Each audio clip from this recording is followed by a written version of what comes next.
Universal Soldier. Stop, that is an order.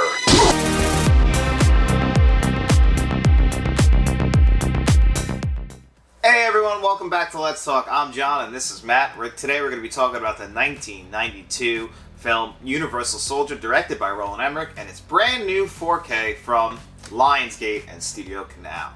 But first, if you're a fan of 4K Blu-ray reviews, film reviews, TV reviews, and video game reviews, we try and do them all here on this channel. Nothing helps out more than by liking this video and hitting that subscribe button. So Universal Soldier, a 1992 release directed by disaster movie artist Roland Emmerich, the guy who made Independence Day, Godzilla, 2012, The Day After Tomorrow.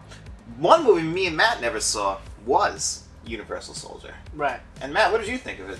So, I actually picked this up just because it looked okay, and mainly the Steelbook was the big seller for me. Mm-hmm. I love what Lionsgate's doing with Best Buy right now, and they're making these awesome Steelbooks with these slipcovers, and that's really what sold me on it, and it was only $20 for a 4K, so I figured I'll check it out. I love Roland Emmerich movies, so I figured I'd check it out, and, you know, I ended up having a great time. This one slipped by the cracks. I don't even think I've ever seen a Jean-Claude Van Damme movie before. Jean-Claude Van Damme. Yeah. JCVD. Yeah, I don't think I've ever seen any of his movies before, and I actually really enjoyed this one. I had a great time watching it. It wasn't the best movie in the entire world, you know, it's just a generic 90s action movie, but hey, I fucking love those kinds of movies, so I really enjoyed my time with this. Yeah, I didn't like it as much as Matt. It was a lot of fun, though. Like, I felt like the issue I had was, like, the tone of the movie. It felt like sometimes the movie was trying to be super serious, and that other time with certain one-liners they're banging out, I'm like, okay, that's kind of throwing it off, and especially from the one actress who actually me and Matt both know as Agent Stahl, Ali Walker. I felt like her performance was not the greatest. It felt very forced. I didn't really enjoy her in this, and there's one line where Dolph Lundgren's character is in the back of the car and he goes through a window and she says, "He should have buckled up." My eyes just rolled, only because like I like that stuff. It just felt like it didn't work in this movie just because sometimes they're trying to be too serious and other times they're trying to be tongue-in-cheek. The only person I thought that knew what movie he was in was Dolph Lundgren. I loved him in this movie. Yeah, he was great. He really was. Yep. And, you know, that American accent was pretty damn good, and I definitely do. I think the story and the premise is awesome. It was really cool, yeah. Again, I'm a fan of sci-fi stuff, so this really, it checked all the boxes for me. And again, I had a good time watching it.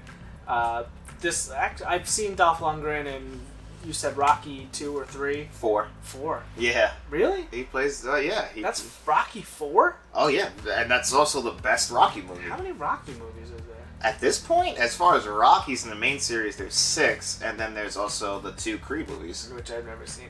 But anyway, yeah, again, first time seeing these actors, and I had a great time watching them. I thought the story was pretty cool. You know, they're in Vietnam, and then they both get killed, and they get put into this, like, super soldier program, and then they start to get their memories back, and then they start fighting each other again. It was pretty wild. It was a cool ride.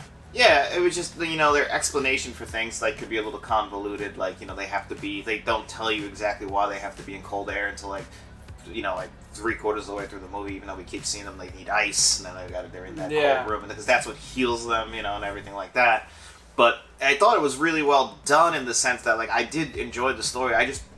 Jean-Claude Van Damme is not the best actor, you know, obviously, except for the film JCVD, but actually. I think this also kind of falls in the spot of, like, Terminator, where you don't really have to act that much, like, because Arnold is playing a machine in Terminator. Yeah, and he's supposed to be that. He's almost like a Terminator. Like, if I was a kid and I saw this in the 90s, which I didn't, like, I used to play Terminator all the time as a kid, but I probably would have been, me and you probably would have been running around Universal Soldier in the backyard if we saw this. You're right. You know? You're right. No, and you could definitely see that this would be the guy who makes Independence Day, like the way he's crashing cars and everything. Yeah. It looked cool and it was fun to watch. I definitely, like, you know, I'm poking holes in things that I didn't like sometimes the way that they would do, like, the way it was edited, like, especially, like, with the way when they would do their headshots, they would, like, show the guy, like, basically shoot at the camera, then they would get to the guy already shot, and we never see that, which is just a way to, like, cover up, like, low-budget stuff, and I totally get that, but it kind of bothered me. I would have loved to see some cooler shots in those aspects, but, yeah, they definitely did that, like you said, they're basically cyborgs in a way, you know? Right.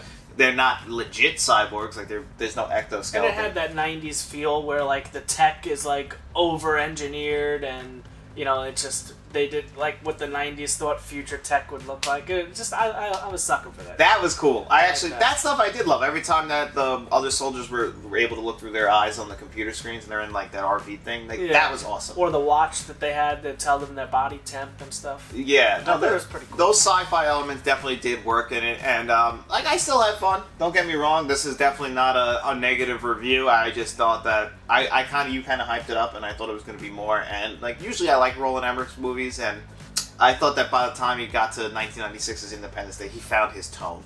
Well, now I think this is how many movies before Independence Day did? I think this is the one right before Independence Day. So after Independence Day, isn't it just pretty much all disaster movies? For the most part, except for 2000, he made The Patriot, which we talked about. But like for the most part, that's what he does. Most recently, he made Moonfall, which you like also. I loved Moonfall. So I think my favorite of his is still The Day After Tomorrow.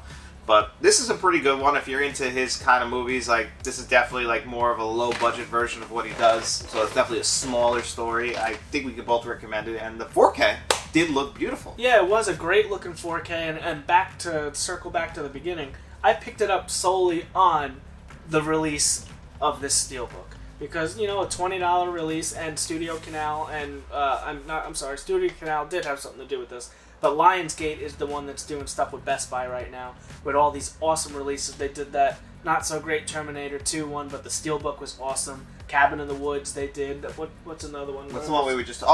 we just did a review for Angel Heart. Yeah, Same Angel thing. Heart's So what it is Studio Canal is doing the transfer, or the restoration of the 4Ks. It's their stuff. They're in the UK where they release it themselves. But I think these movies already were on 4K. It's the Steelbooks that are new. Lionsgate's doing the distribution here in the States of their Studio Canal UK releases. That's how this is working. So you got your 4K disc, which was a great disc, and then you got the Blu-ray disc on it. And it does say Studio Canal and Lionsgate on the disc as well. And they're nice looking discs. That's one thing, like Angel Heart and the Cabin in the Woods ones. Beautiful discs. Yeah, but there's artwork on the discs, which we don't see often. No. But just back to the Steelbook. This is just such an awesome looking Steelbook. So you got the boys here in their Vietnam uniforms, and then when you slide the slipcover on, you have the futuristic look that they have later in the movie, which is just so cool. They're making these for fans of the movies. Yes. Like, that's what, because until you watch it, you don't know that they're Vietnam vets that eventually turn into these Universal Soldiers, so it's pretty cool. But one thing I want to note about the 4K, there was some little minor things I noticed as far as the visuals, like in the opening scenes, you could totally tell because of 4K now, it was shot on a soundstage. It looked very fake.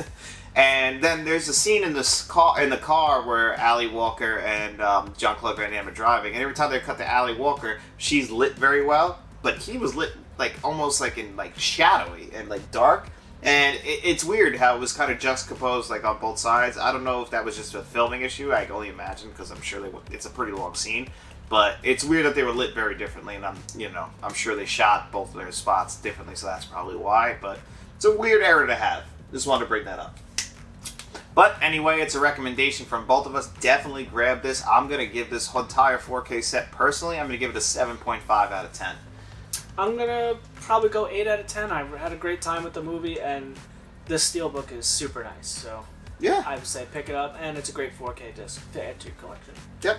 So make sure you guys like, share, and subscribe, and you tell all your friends.